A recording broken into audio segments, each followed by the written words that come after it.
Consulting's monthly webinar video recording. This month we're featuring communication. As you look at the business grade success progressions in the 8 areas of management, marketing, people, technology, finance, facility, risk, and inspiration, you'll notice that communication is going to be the vital factor determining success in each and every one of these areas. In management, we have to convey our mission and philosophy and reason for being. In marketing, we're conveying our message to the public, whether it's the staff, the students, the parents, the community. The people themselves have to have good communication to be able to truly establish a culture of communication, professional development, safety, etc. Technology is all about communication and effective and efficient communication. Hopefully we can harness technology to enhance the communication styles and methods in our business. In finance, we've got to be able to communicate this to investors, bankers, ourselves, our staff, in terms of how well we're doing either in each program or in the company as a whole. With facility, risk, we've got to be able to again communicate to the vested parties there to be sure we have smooth facility operations and that nothing falls between the cracks in talking to our various insurance and safety and legal representatives. And finally, inspiration is a great deal of communication as well. So, in September of 2013, we covered several different phases of communication. And I'm just rehashing them briefly here. Those of you that are third level clients of third level consulting on a monthly basis, you've already received all these documents, and so this is just a quick video replay of it. And that's all it's intended to be, is a quick video replay. The basic communication process in communication skills number 1, which is personal and interpersonal, and the second one we'll look at is more of the teamwork and delegation communication, and third and finally the entire company, kind of an internal audit of communications. But the basic communication process, as you can see here, starts with the message. The transmitter encodes the message is transmitted in an encoding. The encoded message is received, number 4, and the receiver decodes the message. So there's a lot going on inside this. Our hints for September in the personal sphere of interpersonal communication had to do with your whys and values, and there's a worksheet for our clients that are there, that your personal, interpersonal, and professional whys and values, if you know those, then that's the wellspring from which everything else comes. You've got to have those solid in and among yourself first. Preparing for communication, there is a 12-step process here that includes preparing yourself for the conversation, how to focus on the other person as you actually enter the conversation, and then practicing your own speaking patterns. We had several steps here, 12 steps, that if you actually practice these, you become a lot more effective at interpersonal communications. Once the communication begins, there is an intentional dialogue set of exercises, 4 steps, called mirroring, validating, empathizing, and giving the gift.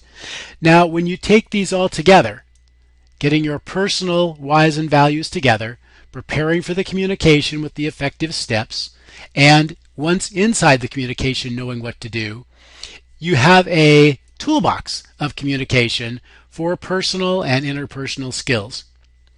Moving on from here into the teamwork and delegation area, you'll see here that this graphic talks about how the material will make sense to the learner and what obstacles exist that prevent proper understanding, or decoding as they put it, and what's the best ways to actually engage the learners or the team, especially with e-learning, which is big these days, of course.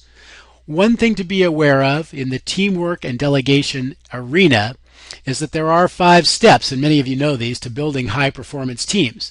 There's the forming process, the storming process, the norming process, the performing process, and then high-level team communications on an ongoing basis. You'll notice here each one of these has additional points that are on the documents that our clients got this month.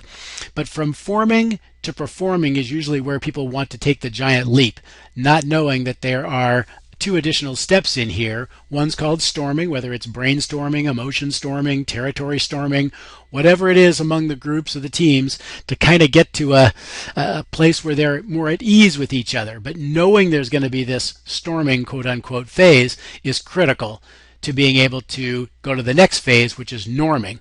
Once the forming, storming, and norming are achieved, then performing and high performance can be achieved. And then that's sustained with ongoing communication.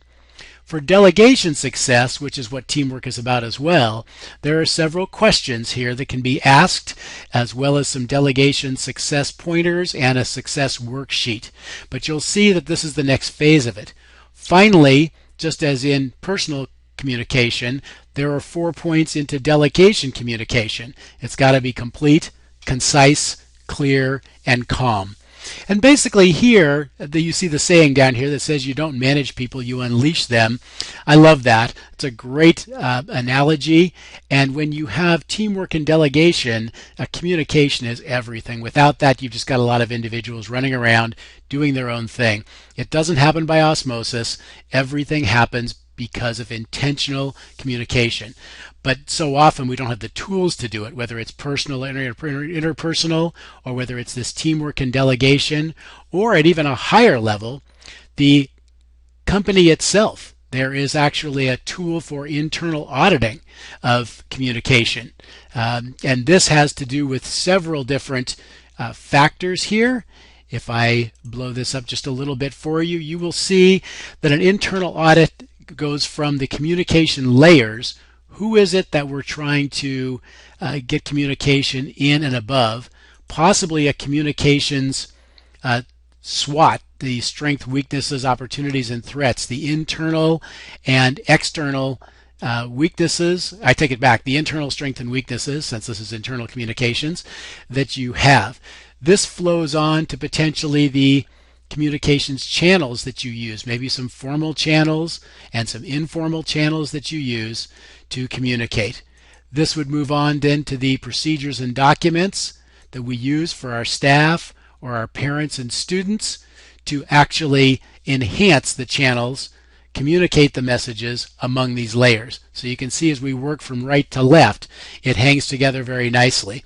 Then you could make some recommendations and action items for your particular company. But again, going from communication layers to the communication SWOT, to identifying the channels you're going to use, formal and informal, to the documents and procedures to back that up, and then recommended action items. So hopefully this has been helpful to you when we've gone from the personal and interpersonal communication to the teamwork and delegation to the company audit as well.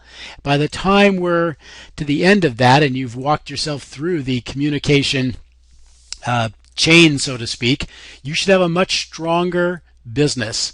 The business that communicates, it's not seen on the surface, it's something that's underneath, and it becomes a culture of communication. Just as you want a culture of professional development, a culture of safety, a culture of great customer service and dedication to the customer experience, communication is not a one-off thing. It's something that happens all the time, and that's why these tools are available to our clients. If you're interested in more information or a free trial, visit www.thirdlevelconsulting.com, and you can get a free trial, or you can connect with myself, Frank Saline, or Barbara Ann Elliott, and we'll set you up. All right, that's it for today. Sure hope that you enjoyed it, and feel free to pass the link on. And if you're interested in webinars like this, documents like this, they are available through Third Level Consulting. Take care now. Bye-bye.